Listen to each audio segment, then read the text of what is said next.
Hello, guys, and welcome to my YouTube show, Ruben's History Show. Today, I'm going to cover part two of the story of Julius Caesar, the guy who became the dictator of Rome, and who was the consul of Rome. And following his victory in Gaul, the Senate in Rome was kind of scared of Caesar because he won the war over the Gallic tribes, and he destroyed many Gallic villages in Gaul, and he conquered many Gallic tribes, and 2 million Gallic villages were burned to the ground while he was in Gaul. So people in the Senate in Rome were kind of scared of him because of this, and Pompey wanted Caesar to return to Rome, and so he could face trial and his term as the governor or proconsul, which was a military commander in ancient Rome. So he received news of this. Caesar received news of this, and then he wrote a letter back to Pompey asking, "Okay, I'll do the same if only you do the same, if you surrender, and only if you if you resign your your if you resign your army." That's what Caesar wrote back to Pompey, and yeah, one of the members of the Senate, Cicero, wanted Caesar to disband his forces and surrender his army. So Pompey wanted Caesar to surrender because he was scared, and he wanted to put him on trial for what he did in Gaul. So, following this, Caesar had two choices: to return to Rome or stay in Gaul, or he had to go to Rome to face trial for treason, what he committed in Gaul. So, while he was in Gaul, he had to make a decision to face trial or to stay in Gaul, or he came up with a third option to return to Rome, and cross the Rubicon and cross the Rubicon. So January of 1940, no, not 1940, sorry, in June 49 BC, the same month when the Civil War began in Rome. So the letter went to the Senate in Rome under Pompey, on who was the leader of the Optimates Party, which was one of the two political parties in ancient Rome during that time. And I think it was Mark Antony, appeared in the Senate, and he said that Caesar would only do the same if you did the same, if you disband your forces, your army. So, well, the Pompey was kind of upset about that. He didn't like that at all, and Cicero got pissed at Mark Antony because he didn't like what Mark Antony said to Pompey, and he didn't like that. So Crassus was already killed before Caesar crossed the Rubicon, because Crassus was killed in 53 BC, on May 6th, 53 BC, and Caesar would cross the Rubicon 4 years after the death of Crassus, which brought an end to the first triumvirate, which was an alliance between a political alliance between Julius Caesar, Pompey the Great, and Marcus Lucius Crassus. So that brought an end following the death of Crassus. So on June 10th, 49 BC, Caesar crossed the Rubicon River into the Roman Republic, which started a 4-year civil war between the Optimates and the Populace, which were the two political parties in ancient Rome during that time. And that started a civil war between those two, between Pompey and Caesar. So Caesar escaped Gaul and he crossed into Gaul into the Rubicon with the 13th Legion, which was this army in the Roman, which was an army in Rome. So he crossed the Rubicon with the 13th Legion, and Caesar was declared an outlaw to the Roman Republic. This was before the Roman Empire was established under Augustus, or who was Octavian at the time. So that started a civil war between those two men, and when Caesar was in when Caesar was in Rome, he was trying to find Pompey and kill Pompey, but Pompey managed to escape Italy, and then there was no one in charge of Rome, of the Roman Republic during that time. So no one was really in control of Rome, of the Roman Republic during that time. So there was no one in charge of Rome during that time because Pompey left Rome into Greece. I think it was in Greece, and also he was in Greece because that's where some of his. So he left Rome, and then he went to Greece with a bunch of senators that were allies with him, including Cicero, who was a Roman orator and a philosopher. So he left Rome and he went into Greece. And then Caesar didn't get Pompey because he couldn't reach Pompey because he left Rome before he could get to Pompey. So then a civil war started, and then following his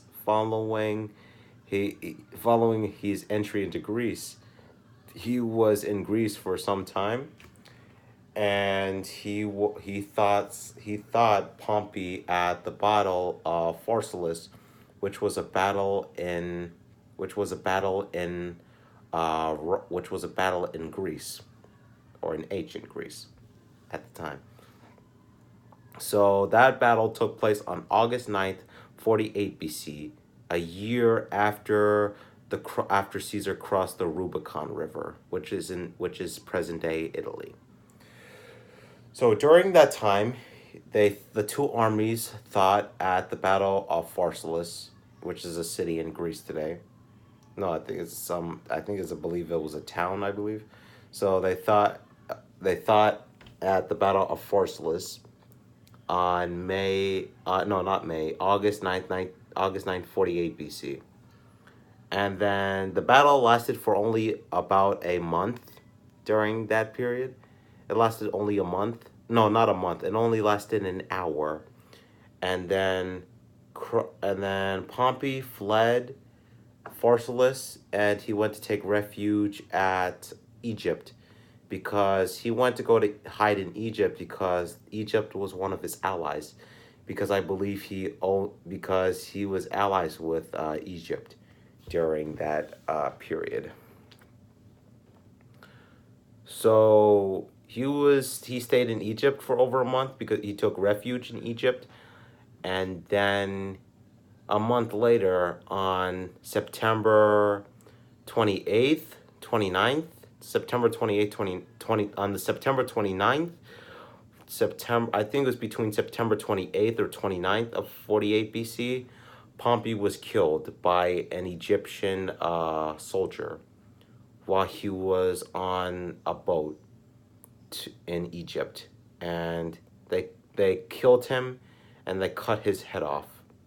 They chopped Pompey's head off, and the blood spilled through the river of Egypt. And so following this, Julius Caesar he received word that Pompey was hiding in Egypt. So Caesar decided to go to Egypt so he could find Pompey in Alexandria. So Alexandria, that's a city in Egypt, but it was founded by Alexander the Great, who was a famous king of Macedonia, 300 years before the time of Julius Caesar. So, and I'm planning to make a video about Alexander the Great soon, and the history of ancient Greece, in my new history of ancient Greece in the future. So, when Caesar entered those palace, I believe, of the pharaoh under the Ptolemy the 13th, the young king who killed Pompey, he was trying to find where Pompey was, and then he found the pharaoh, the Ptolemy the 13th of Egypt, and he showed him what happened to Pompey, and he showed him what happened to Pompey, and so they showed him the head of Pompey, and Caesar was kind of sad because that was his like son-in-law, basically, and he was sad that happened because he was like his best friend and he didn't deserve to die like that. So Caesar was kind of upset at him, and so he actually started a war. There was actually a war going on in Egypt between Cleopatra, who was the queen of Egypt, and the Ptolemy, her brother, Ptolemy the 13th, her brother. So there was a war going on in Egypt between Cleopatra and Ptolemy the 13th. Ptolemy the 13th was the pharaoh of Egypt, and Cleopatra was the queen, or who would be the pharaoh of Egypt later on. So, or the pharaoh or queen of Egypt during that time.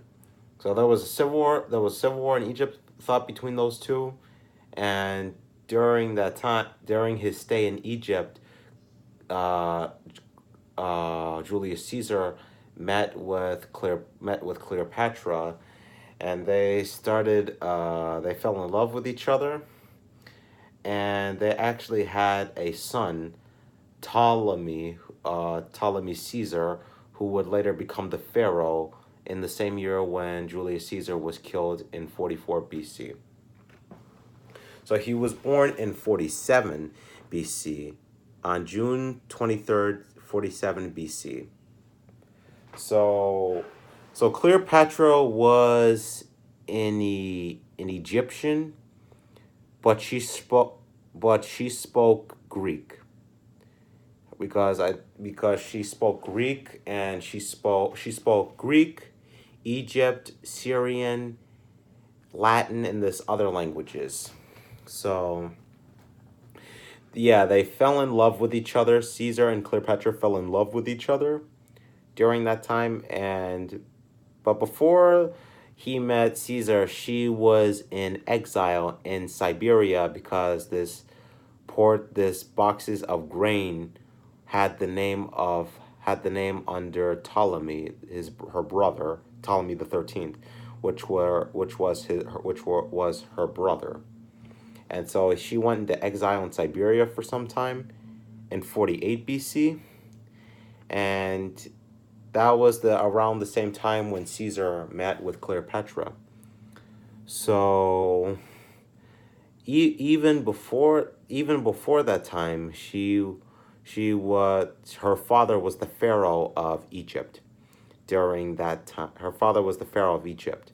So following her father's death, she wanted her daughter and he named her daughter the co-regent of Egypt during his rule as pharaoh, or the king of Egypt. So yeah, that was the relation between Cleopatra and Julius Caesar.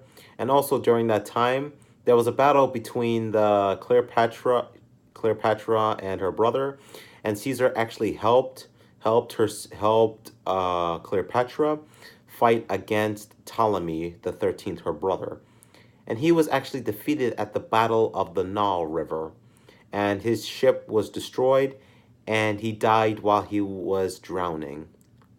Cleopatra's brother died while she was drowning.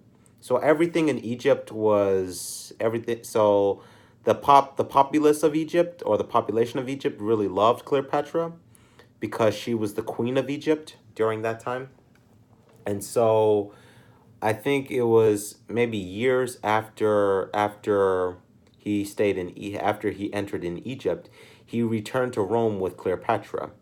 He returned to Rome with Cleopatra, and everything in Rome was complete chaos because of what was going on, because no one was in control of Rome during that time. He put Mark Antony in charge, which was one of his generals. While he was in Gaul, he met him in the Gallic Wars during that period. While he was fighting in the Gaul, while he was fighting in Gaul, which is present day Germany, France, and Belgium. So he had Mark Antony in charge. He was in charge of the Roman provinces of Greece, Africa, and Italy. Yeah, it was Italy, which was the Roman Republic, which would become the future Roman Empire later on. So when he returned to Rome, he made some reforms to the Roman law. So he made laws that all the Gallics all the Gallics could be senators in the Roman Senate, and also he brought back a lot of people who were exiled under the rule of Sulla and Pompey. He brought back some of the people who were exiled by Pompey and Sulla, who was the dictator of Rome and Roman general during that time. So there were a lot of changes when Caesar came back to Rome, while following his stay in Egypt, and he helped Cleopatra fight against her brother, and there were a lot of changes during that time. And he also while he was in Rome, he also managed to get a 10-year term as the dictator of Rome during that time. So he was elected the dictator for 10 years, a term of 10 years, and also a year before that, he made a reform, which he while he was in Egypt, he brought back a calendar from Alexandria, and he reformed the calendar, which is the Gregorian calendar, which was used all the way to 1582 AD, or which stands for Anno Domini, or the year of our Lord, which we live today. So, or which means after death. So because a lot of things were different in the calendar, because whenever it was the summer, it was in December, and whenever it was the winter, it was in July, which was kind of weird during that time.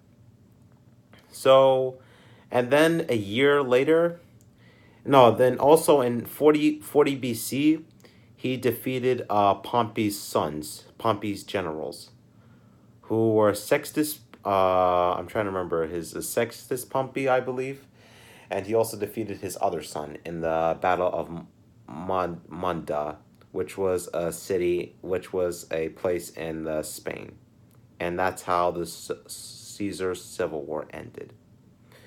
And then Caesar won the war. So, and then a year later, it was on February 15th, 44 BC. There was the celebration of the Labreka. I'm trying to remember how it was I'm trying to remember how do you pronounce it, basically. So I think it was called the celebration of the festival of the Labreka, the Lublaka, which was the celebration of the she-wolf, I think. And so they had the celebration there. It was a festival, and Mark Antony wanted to crown Julius Caesar as the king of Rome, as the king. I think he wanted to crown him, but Caesar refused it, and so they put it in some museum, I believe. And And also they started planning the one of the senators, uh, Marcus Junius Brutus, or Brutus the Younger, started planning an assassination attempt to get rid of assassination to kill Caesar, to begin a conspiracy against Caesar. So when Caesar was in Rome, they started planning an assassination on Caesar's life, and it was led by 60 other senators. I don't know the other names of the 60 other senators. I only know some of the senators were named Marcus Junius Brutus and Gaius Cassius, who were one of the assassins of the Julius Caesar. And they were actually talking one time. I think it was Junius, no, not Junius. Longerus was talking to Brutus about the Julius Caesar, and so they were talking about Caesar, and they said, are you afraid that Caesar is going to be dictator of Rome?" And the Brutus said, "I fear so, I fear so," and Cassius and Longerus said, "Don't fear so." And that was also the same year he was made dictator for life, and so people did not like that in Rome, and so that's why Brutus and Longerus started planning an assassination on Julius Caesar. So on March 15th, 44 BC, on that day, Caesar was in bed, I believe. I think, yeah, Caesar was in bed and he had a dream of him being killed. I b- no, actually it was his wife. Actually it was Caesar's wife, Carl Carl I don't remember the exact name. I think it was Clarpana. I think that's how you pronounce her name. She had a dream of Caesar being killed. I think he was going to the Senate meeting or the theater of Pompey during that time, and there was a huge stone that fell from the Senate, and it killed Pompey. No, not Pompey. It killed Caesar, and it scared her, and so she woke up, and then said that she said to Caesar that, oh Caesar, please don't go to the Senate house. I feel like someone's gonna assassinate you." And Caesar said, "No, I'll be fine. Nothing will happen to me." And then his wife said, "No, don't go. So I feel like someone's gonna assassinate you." And so, and Caesar, and then her wife said, "I encourage you not to go to the Senate."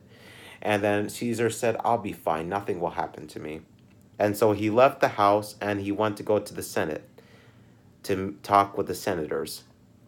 And also that same month, he was planning to invade. Uh, Before he got assassinated, he was planning to invade uh, Germany and Parthia, which Crassus tried to do, but he died while he was fighting in Parthia, and he wanted to avenge Crassus's death. So Caesar went to the Senate in the theater of Pompey, which was which was this theater, and it's still there in Italy today. So he gave a speech, and then one of the senators, I believe, one of the assassins or conspirators, said to Caesar, he said, "Caesar, what have you done with my son? Can you please bring him back?" And Caesar said, "No, I told you I'm not gonna bring back your son." And the senator said, "Please bring him back." And Caesar said, "No."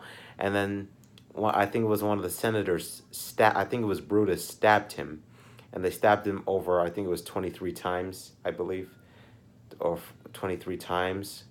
And then Caesar fell to the ground, and then he died. And his last words were, "To my son," but he said that in Latin.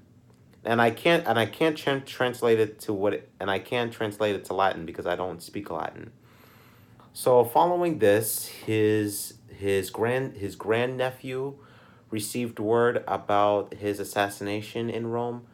Who his grandnephew was Octavian, or Octavius, who would become Augustus, the first Roman emperor, and who would fight Mark Antony and defeat Mark Antony at the Battle of Actium in 31 BC. So, yeah, in the next video, I'm going to talk about the rise and the defeat of Mark Antony at the Battle of Actium, and I'm going to talk about it in my next video, and I'll see you guys in there. I'll see you guys there.